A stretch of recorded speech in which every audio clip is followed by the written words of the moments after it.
అండి ఇప్పుడు కానీ ఇంత కలుపు అయితే నేను ఉంచపోయేది. నేను వాస్తవానికి 15 రోజుల నుండి వేరే దగ్గర ఉండడం వల్ల మొత్తం ముగిలిపోయింది.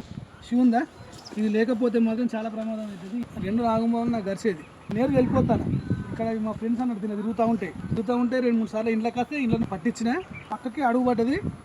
ఏదో సౌండ్ అవుతాడు ఎవరు అనుకుంటానండి. నాది చూసేసరికి నేను పక్కకు వేసిన నా పక్కకే ఉన్నది అని చెప్పి అడిగిప్పి బుస కొడుతూ ఉన్నది. లక్ ఏంటంటే నన్ను అది అటాక్ చేయలేదు.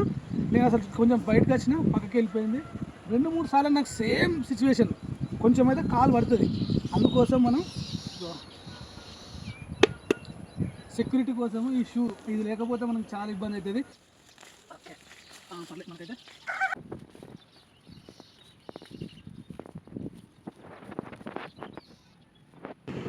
చేతులు అయితే అసలు అయిపోయింది, గట్టిగా ఉన్నదండి. అసలు ఇది మనకు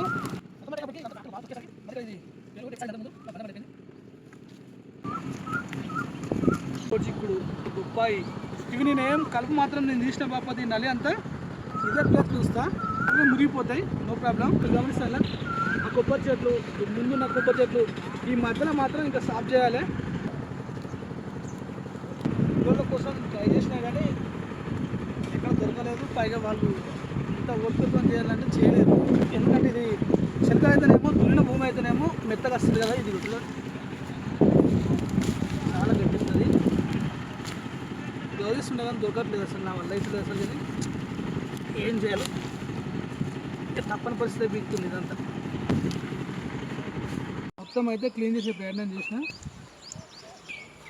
వర్షం కొట్టినప్పుడు ఏమవుతుందంటే నేరుగా ఇప్పుడు డౌన్ ఉంటుంది కదా, ఇటు కిందకి వెళ్ళిపోతూ ఉంటాయి నీళ్ళు. అందుకోసము అక్కడక్కడ ఇప్పుడు నేను ఎక్కడైతే నలు తీసినో అంటే కలుపు తీసినో అక్కడక్కడ వేసిన చూడండి, అవి ఆటోమేటిక్గా మనకు వర్షం రాగానే కంప్లీట్గా కింద మనకు అణిగిపోతాయి. దానివల్ల కింద కూడా మనకు నీటి చెమ్మ అనేది మనం ఇది పట్టుకొని ఉంటుంది.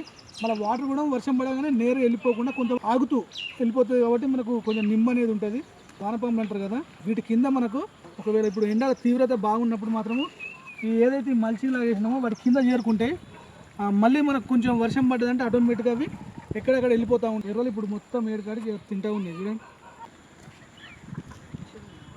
కూరగాయలకు సంబంధించిన కూర అక్కడ దోశ ఉంది.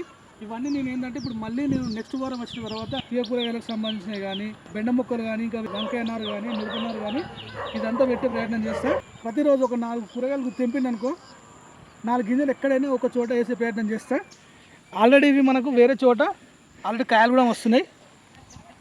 ఇప్పుడు సొర కూడా మనకు మామూలుగా నేనంతా క్లీన్ చేసిన కదా, ఇందులో మనకు చాలా వరకు అయితే పిందెలు ఉన్నాయి.